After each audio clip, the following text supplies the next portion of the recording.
അസ്സലാമു അലൈക്കും വറഹ്മത്തുള്ളാഹി വബറകാതുഹു. അൽഹംദുലില്ലാഹി റബ്ബിൽ ആലമീൻ. അസ്സലാത്തു വസ്സലാമു അലാ റസൂലിഹിൽ അമീൻ മുഹമ്മദിൻ വഅലാ ആലിഹി വഅസ്ഹാബിഹി അജ്മഈൻ. അമ്മാ ബഅദ്.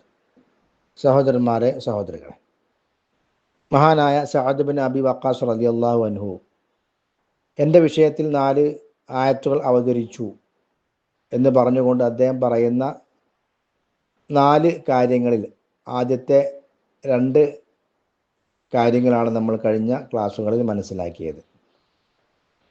മൂന്നാമതായി അദ്ദേഹം പറയുന്നു, ഇന്നി മരിൽതു, ഞാൻ രോഗിയായി.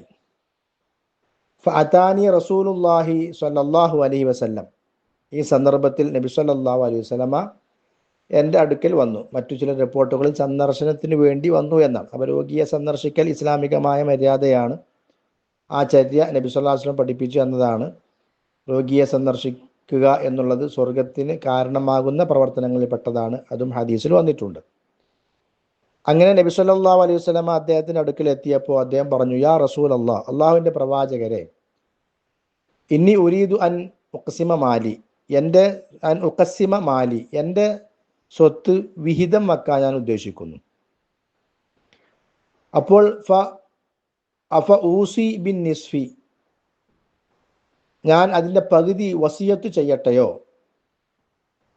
വസിയത്തുമായി ബന്ധപ്പെട്ടുകൊണ്ടുള്ള ആയത്തുകളും മറ്റുമൊക്കെ വിശുദ്ധ ഖുർആൻ പരാമർശിക്കുന്നുണ്ട്. അനന്തര സ്വത്ത് ഓഹരി വെക്കുമ്പോൾ പോലും വസിയത്തുണ്ടെങ്കിൽ അത് നൽകിയതിന് ശേഷം, ആ വസിയത്ത് ചെയ്യപ്പെട്ട വസ്തു അവർക്ക് നൽകിയതിന് ശേഷം ബാക്കിയുള്ളതാണ് എന്ത് ചെയ്യേണ്ടത്?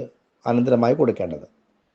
അപ്പോൾ ഞാൻ എൻ്റെ സ്വത്തിൽ നിന്നും പകുതി വസിയത്ത് ചെയ്യട്ടെയോ എന്ന് ചോദിച്ചു.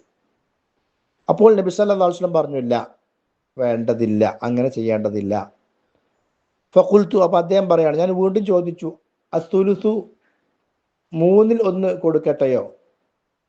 അപ്പോൾ നബി സല്ലല്ലാഹു അലൈഹി വസല്ലം ഒന്നും മിണ്ടിയില്ല എന്നാണ്. ഫസക്കത്ത, അപ്പോൾ മൗനം പാലിക്കുക എന്ന് പറഞ്ഞാൽ അതിൻ്റെ അർത്ഥം അത് അനുവദനീയമാണ്, അങ്ങനെ ചെയ്യാം എന്ന അർത്ഥമാണ്. ഫകാന സുലുസു ബഅദഹു ജായിസ, അപ്പോൾ അതിന് ശേഷം ആ സുലുസു എന്ന ആ കണക്കാണ് അനുവദനീയമായ നിലക്ക് വന്നിട്ടുള്ളത്. ഇമാം ബുഖാരിയുടെയും മുസ്ലിമിൻ്റെയും മറ്റൊരു റിപ്പോർട്ടിൽ വന്നിട്ടുള്ളത്, ഇന്നക അൻ തദറ വറസതക അഗ്നിയാ ഖൈറും മിൻ അൻ തദറഹും ആലതൻ യതകഫഫൂന അന്നാസ്, നിന്റെ അനന്തരാവകാശികളെ ധനികന്മാരാക്കി വിടലാണ് നിനക്ക് ഏറ്റവും നല്ലത്. ഏതിനേക്കാൾ? അവരെ ദരിദ്രരായി വിട്ടേച്ച് അവർ മറ്റുള്ളവർക്ക് മുമ്പിൽ കൈകാട്ടി നടക്കുന്നതിനേക്കാൾ നല്ലത് അവരെ ധനികന്മാരായി വിടുന്നതാണ് എന്നാണ്.